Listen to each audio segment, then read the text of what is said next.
अब आपकी दुआ कबूल हो गई है। रमजान की बरकतें तुम्हारे दरवाजे पर है। खुदा का फरमान भाइयों और बहनों, आज मैं आपको ऐसी सच्चाई बताने जा रहा हूं जो आपकी जिंदगी बदल सकती है। ये कोई आम पैगाम नहीं है, ये खुदा का फरमान है।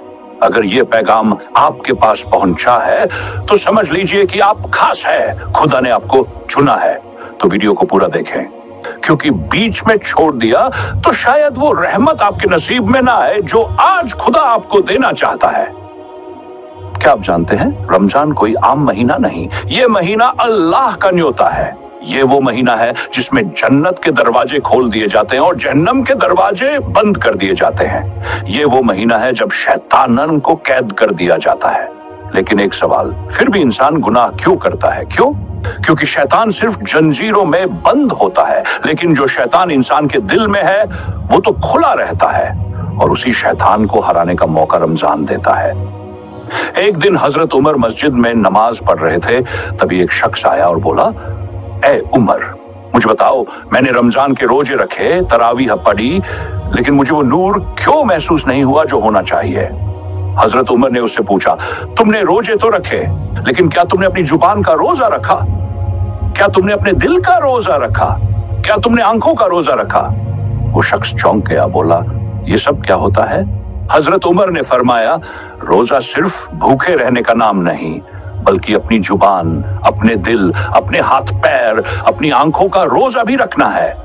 यानी अगर तुम्हारी जुबान किसी को चोट पहुंचा रही है, तुम्हारी आंखें हराम चीजें देख रही है, तुम्हारा दिल गुस्से और नफरत से भरा हुआ है, तो समझ लो कि तुम्हारा रोजा अधूरा है।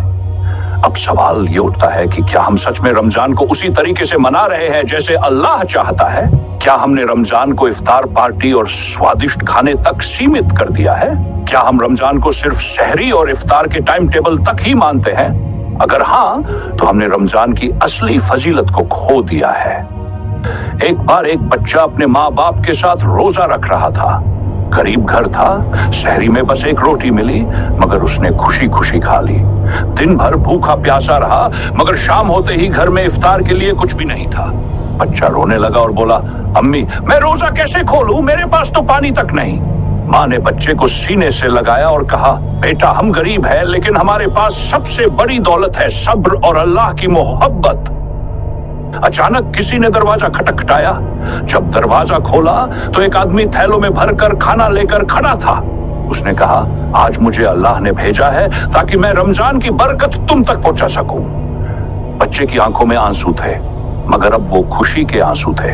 यही रमजान की असली ताकत है, नेकी, मोहब्बत और दूसरों के लिए जीना। भाइयों और बहनों, अगर आपको ये पैगाम मिला है तो समझ लीजिए कि खुदा आपको पुकार रहा है। खुदा कह रहा है, मेरा बंदा, मेरी बंदी, अब भी वक्त है, तौबा कर लो, वापस मेरे रास्ते पर आ जाओ। क्या हम तैयार हैं? क्या हम अपने गुनाहों से माफी मांगने के लिए तैयार हैं? क्या हम रमजान को असली रमजान बनाने के लिए तैयार हैं? अगर हाँ, तो ये ठीक काम करें और खुदा की बरकत देखें। हर दिन एक नेक काम करे, चाहे वो किसी गरीब को खाना खिलाना हो, माफ करना। हर रात ताहज्जुद पढ़े, क्योंकि यही वो वक्त है जब अल्लाह खुद अपने बंदों से पूछता है, कौन है जो मुझसे कुछ मांगना चाहता है? हर रोज कुरान की एक आयत का मतलब समझे, ताकि हम सिर्फ पढ़े ही नहीं बल्कि समझे भी कि अल्लाह हमसे क्या चाहता है। अगर आपको ये वीडियो मिली है तो समझ लीजिए कि खुदा ने आपको चुना है। आप लाखों में एक है। अल्लाह ने आपको मौका दिया है कि आप तौबा करें, अपना ईमान मजबूत करें और जन्नत के रास्ते पर चलें। क्या आप इस मौके को जाने देंगे, या आप आज ही से अपनी जिंदगी बदलने की शुरुआत करेंगे? अगर आपको ये बातें दिल से महसूस हुई तो लाइक करें, शेयर करें और अपने भाई बहनों तक इसे पहुंचाएं। अगर आपने वीडियो को शेयर किया तो शायद आपकी वजह से किसी की तकदीर बदल जाए। और अगर आप चाहते हैं कि अल्लाह आपकी दुआओं को कबूल करे तो कमेंट में आमीन लिखें और अपने दिल से एक दुआ करें। अल्लाह आपको बरकत दे, आपकी तकलीफें दूर करे और आपको जन्नत का रास्ता दिखाए। आमीन।